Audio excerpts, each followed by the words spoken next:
Programa Med Saúde, um oferecimento de Arte Farma, tecnologia em manipulação, MHV Cardio, cuidando bem do seu coração. Olá, o programa Med Saúde dessa semana tem o prazer de receber meu amigo Isandro Regis de Brito Santos, que vem falar sobre tratamento cirúrgico do câncer, o tratamento cirúrgico oncológico. O Isandro, além de um grande amigo, é coordenador do Serviço de Oncologia do Hospital São Vicente de Paulo, aqui em Jundiaí, há muitos anos, mestre em Medicina pela Faculdade de Medicina da Universidade de São Paulo, com uma experiência larga aí no tratamento cirúrgico oncológico, mais de 20 anos de experiência. Isandro, eu quero agradecer muito a tua presença aqui conosco, que muito nos honra. Eu que agradeço, é um prazer estar aqui com vocês e prestar alguma informação de qualidade para a população. Isandro, vamos começar pela pergunta básica, que todo mundo que está nos ouvindo quer saber. O que é o câncer? O câncer, essa pergunta é muito interessante porque, embora as pessoas entendam o câncer como uma doença de uma forma mais simples, na verdade a gente sabe hoje cientificamente que o câncer é um conjunto de doenças que de forma simplória até é chamada de câncer. Mas, na verdade, ele é tão cheio de faces e tem tantos comportamentos diferentes que a gente pode considerar como um conjunto de doenças denominada dessa forma.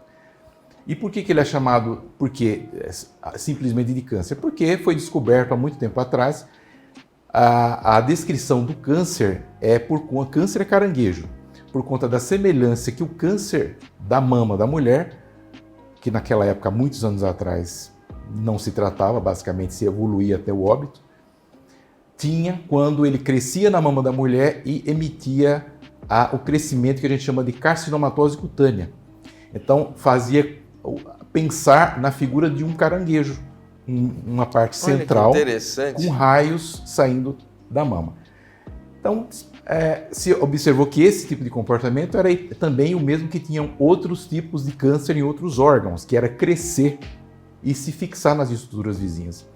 Mas, na verdade, você tem hoje, num único órgão, vários tipos de câncer quando a gente considera o comportamento e a agressividade. Então, você tem cânceres muito indolentes, muito preguiçosos, como tem cânceres muito agressivos que em pouco tempo já dão metástases.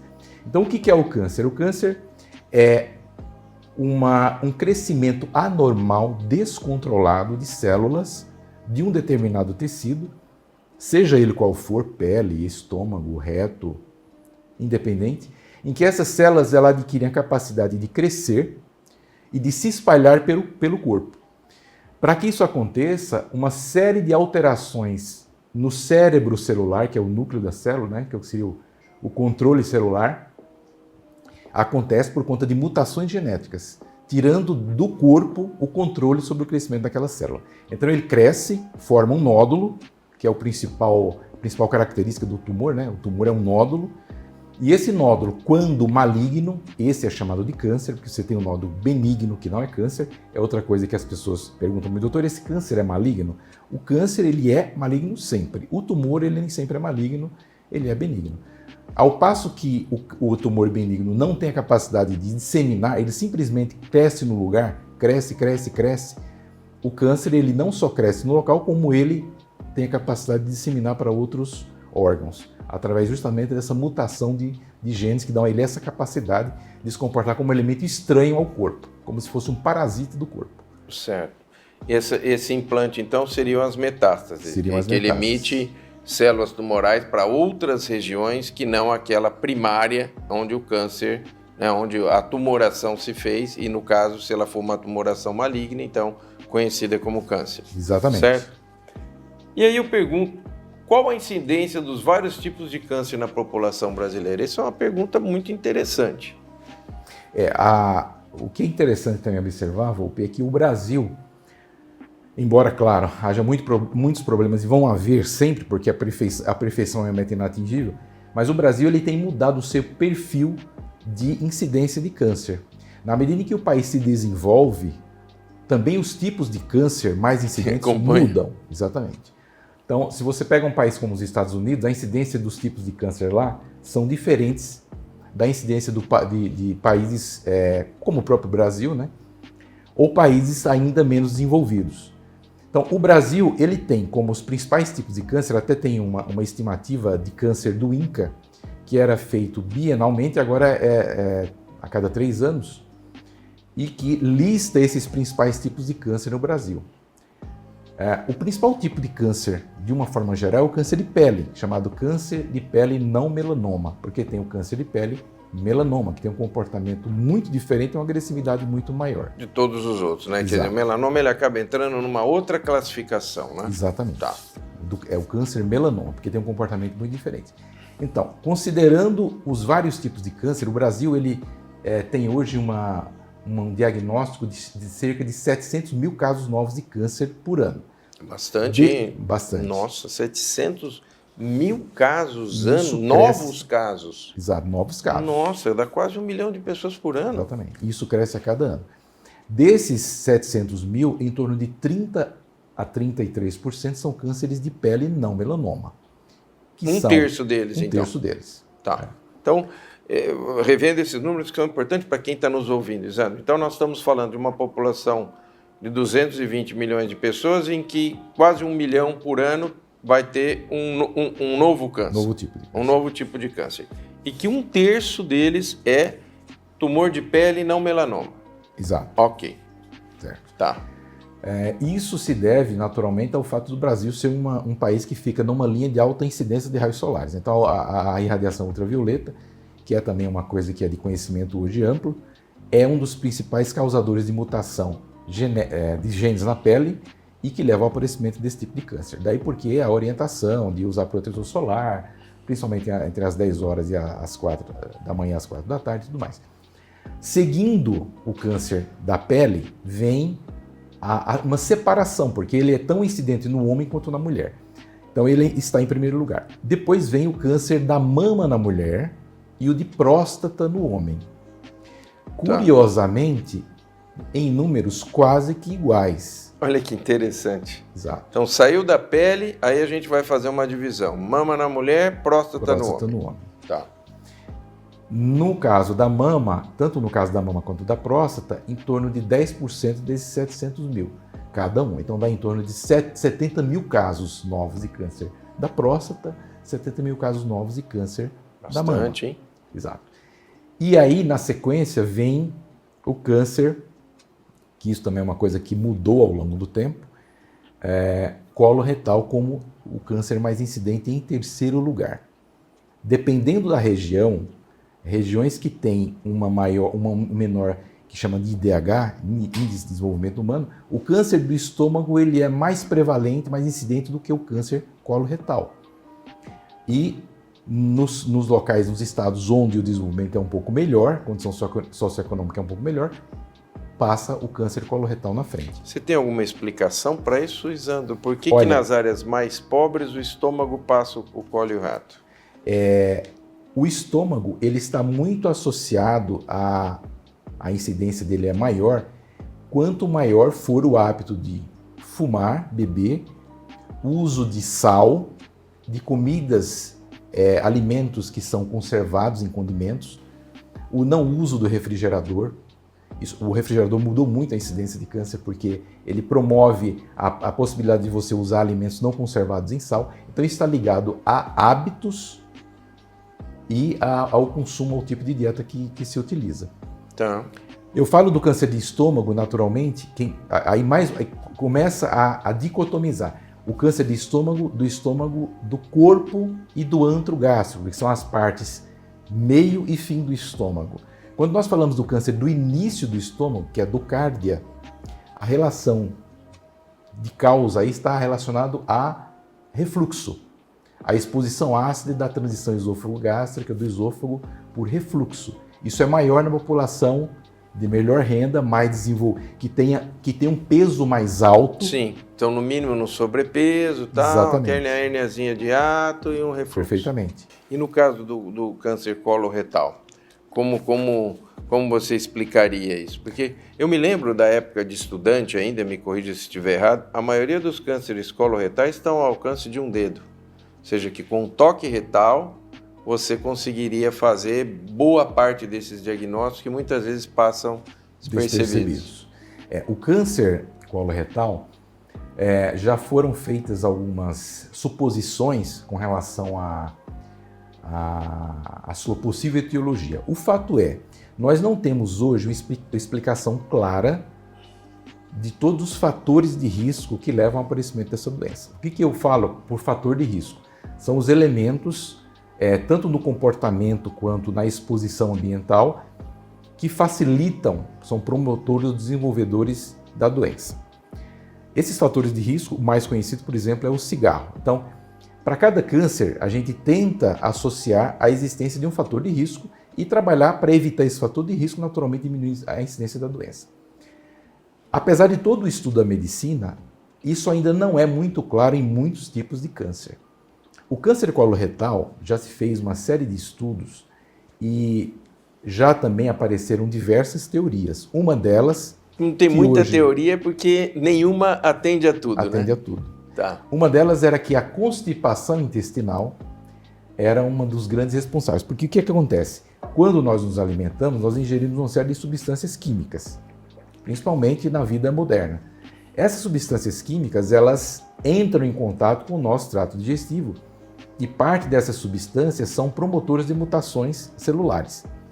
Quanto maior o contato dessa substância com o epitélio, com a camada interna de revestimento do órgão, que seja estômago, intestino, colo, reto e ano, quanto maior o tempo de contato, em tese, maior a chance dela provocar essa mutação. Então, a constipação, que seria... Aumenta o tempo de exposição. Exatamente. Mas isso hoje já é muito questionado. Não é mais aceito que isso seja uma verdade.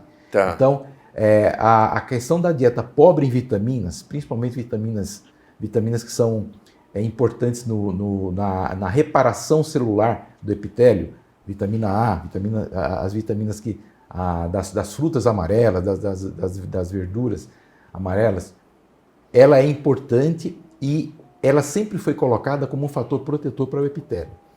Fora disso, não há muita coisa que venha de encontro à explicação do porquê é maior a incidência de câncer, é mais frequente no colo e no reto, ao invés de ser, por exemplo, no rim. Não existe ainda essa resposta com exatidão. E outra coisa, que seria a parte genética propriamente. Nós sabemos que alguns tipos de câncer, ele tem um cunho genético. Câncer de mama, o câncer coloretal é um deles, que estão associados à mutação principalmente de dois genes, o gene FAP, né, que chama a adenomatose poliposa familiar, que no inglês fica FAP, né, a sigla, ou então a HNPCC, que é o câncer coloretal não associado à polipose, também essa sigla fica em inglês HNPCC. E nós acabamos falando como inglês porque lê tanto, né, assim, que acaba ficando um jargão médico, né? Jargão médico. Então, esses dois tipos de câncer coloretal, tanto associado à mutação do gene da FAP quanto aqueles que provocam a HNPCC, eles aumentam a incidência do câncer com um cunho genético. Você herda do seu pai ou da sua mãe esse gene e você certamente vai ter o câncer. No caso da polipose, que é o gene da FAP, é fácil você descobrir porque você tem pólipos no intestino. Alguém da família já teve câncer, com 15, 16, 17 anos, você já faz colonoscopia, já diagnostica alguns pólipos ali. Com o passar dos anos, esses pólipos vão crescendo, após os 30, 40 anos, praticamente 100% desenvolve o câncer. A HNPCC é um pouco mais difícil porque você não tem um pólipo. O câncer vai surgir, mas ele não dá um sinal de que vai surgir. Então você consegue diagnosticar essa condição a partir de estudos de mutação de alguns genes de reparo do DNA, que são chamados de uma forma geral como instabilidade de microsatélite. Então é um pouco mais complexo, mas se diagnostica através de exames de laboratório. Mas também existe o histórico familiar. A pessoa teve ou tem parentes na família, pai, mãe, tio, irmão, que tem um câncer e em cima disso você diagnostica. Se essa pessoa tem frequentemente câncer desse tipo na família e não tem um pólipo, ele pode ter uma HNPCC. Aí você faz o diagnóstico e se é verdadeiro, aí tem todo um aconselhamento genético para você. Olha, você pode ter o câncer de novo. Então, apesar de ter tido câncer, por exemplo, no reto, o resto do teu intestino grosso é propenso a esse tipo de câncer. Está indicado a retirada dele. Aí entra um tipo de cirurgia Tá. Que é a cirurgia preventiva. Isso, nós vamos chegar lá. Eu vou pedir para você continuar aí, não sair, que é um breakzinho rapidinho. Nós voltamos com o Isandro, que agora vai falar das incidências dos tipos de câncer na cidade de Jundiaí. É 1 minuto.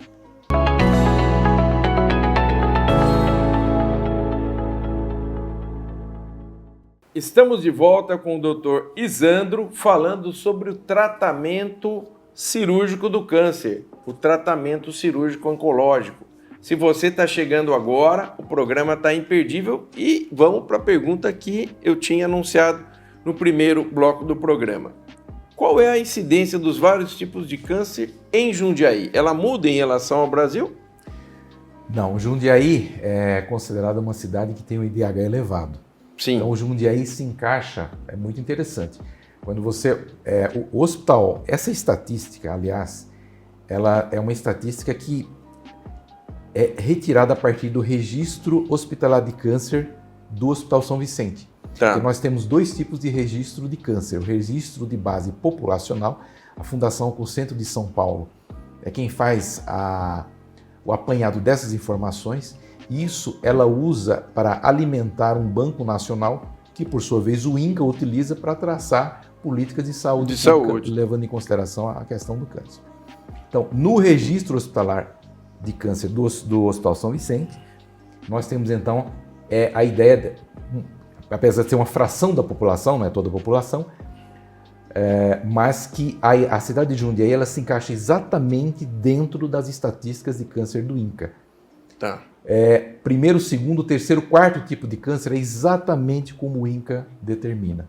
Tá. Agora, dependendo, naturalmente, a partir do 8º, 9º, você começa a ter algumas pequenas variações, mas que são esperadas, porque o INCA ele trabalha com uma média populacional. Claro, e sem dúvida. Cada lugar tem as suas pequenas diferenças. Pequenas particularidades.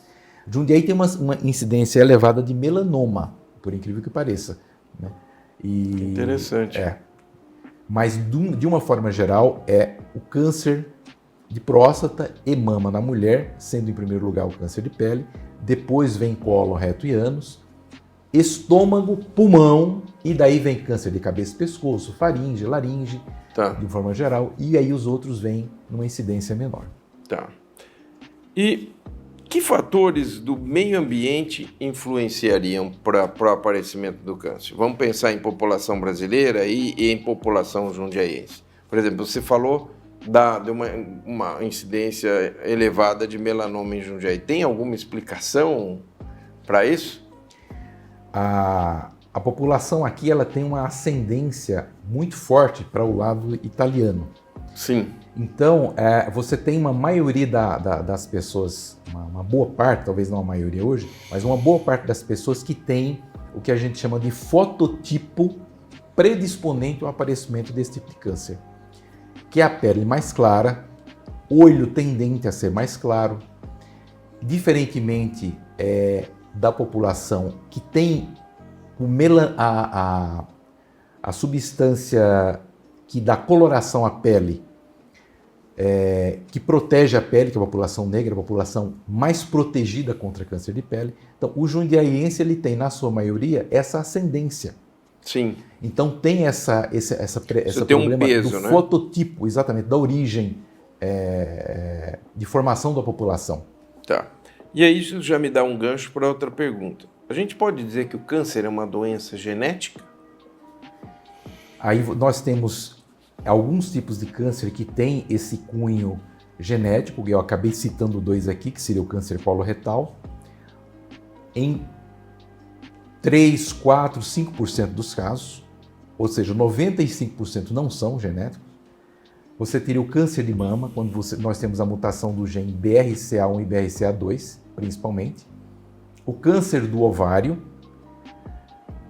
menos frequentemente, mas principalmente na população de mais tenra idade, né? Os tumores oculares, como o retinoblastoma, tem um gene também que leva a mutação o gene PRB, que leva a mutação de um gene que leva ao aparecimento do tumor no olho. Então, assim, de uma forma geral, Volpi, nós temos uma fração muito menor do câncer associado à transmissão genética do que o esporádico, que é aquele que não tem uma genética associada e que a pessoa tem o câncer. Tá. Então, você estava dizendo que, assim, para dizer que geneticamente em torno de 5. De uma forma geral, para termos um número para quem está nos ouvindo, em torno de 5 deles a gente pode dizer assim, olha, isso aqui é genético, 95% seria isso. Aleatório. Desses cânceres que eu falei. Né? Desses que a gente falou. Que eu comentei. Ok. E como é que, para quem está nos ouvindo, como é que se comporta o câncer no corpo ao longo da sua evolução? A gente estava falando, começa uma tumoração, que não necessariamente é maligna, então não poderíamos chamar de câncer, é uma tumoração, ela vai crescendo e a partir de um certo tempo, se for um câncer, ela começa a emitir metástases. Perfeito. Certo? O câncer, ele inicia com uma lesão pequena, imperceptível, que a gente fala que ela é subclínica, porque ela não emite sintoma, ela não dá sintoma nenhum, e você transporta ele sem saber que tem durante algum tempo e, por incrível que pareça, durante alguns anos. Nessa evolução, uma célula, de uma forma mais simples, para ficar mais didático, né? Didático, uma célula se transforma em duas em 4, 6, 8, 16, 24 e por aí vai. A partir do momento que ela atinge um determinado volume de células, se ele cresceu com uma velocidade X, ele passa a ter um crescimento em progressão geométrica. Você imagina, se uma célula se transforma em duas num tempo X, 1 bilhão de células se transforma em duas praticamente no mesmo tempo, só que o volume de crescimento é muito maior. Claro. Então, o crescimento do tumor, ele tende a ser em progressão geométrica. Ou seja, quando ele atinge um determinado volume, ele tende a ter uma aceleração do crescimento. Sim. Então, muitas vezes a pessoa fala, mas eu fiz exame há 2 anos e não tinha nada. Não foi percebido o tumor, na verdade. Isso não quer dizer que as pessoas não tenham que fazer exame, tem que fazer. Mas muitas vezes ele não foi percebido porque não tinha um volume tumoral suficiente para que algum método pudesse surpreendê-lo. Na medida em que ele cresce, essas células elas vão adquirindo capacidades, como eu falei no início, de se transportar para outros locais e de se fixar em outros locais e de formar novas tumorações. Então, o tumor, quando maligno, ele tem essas características de invasibilidade, capacidade de se desgarrar do tecido onde estava, usando a corrente sanguínea ou linfática como ponte para se transportar para outros órgãos, onde ele vai se fixar e formar outros tumores. Então, esse é o comportamento, é a história natural da doença do câncer, se não for tratada. Então, invariavelmente, crescer e invadir, se fixar em estruturas vizinhas, em órgãos vizinhos, e emitir células metástases para outros locais. Esse é o comportamento natural da doença. Em quanto tempo isso acontece? Muito variável conforme a agressividade do câncer. Então você pode ter um câncer, por exemplo, de intestino, que demora anos para dar metástases, como você pode ter o mesmo câncer de intestino em outra pessoa que vai dar metástases em 1 ano. Isso vai de acordo com a agressividade, com a biologia da lesão. Tá. E uma pergunta que essa aqui deve valer $1 milhão. O câncer tem cura? Muito interessante essa pergunta. Todo mundo quer saber essa sua resposta, Isandro. Vamos lá. O câncer ele é curável e, na teoria, sempre curável quando descoberto em fases iniciais. Então, a grande arma para a cura do câncer é a descoberta, é o diagnóstico precoce da doença, quando não houve tempo dessas metástases se desenvolverem. Daí porque é importante, que você naturalmente deve tocar no assunto mais para frente, do que fazer para evitar. Então, a cura, e essa cura é tanto mais frequente, quanto mais precoce é o a pessoa procura ajuda, né? Exatamente. Estivemos aqui com o Dr. Isandro falando sobre tratamento cirúrgico do câncer. Eu aprendi muito, tenho certeza que você também, e claro, nós vamos continuar aqui e vamos gravar o segundo programa. Não saia daí, canal 525 ou 25 NET. O programa Med Saúde é o seu encontro semanal com a saúde. Nós esperamos você aqui. Programa Med Saúde, um oferecimento de Arte Farma, tecnologia em manipulação. MHV Cardio, cuidando bem do seu coração.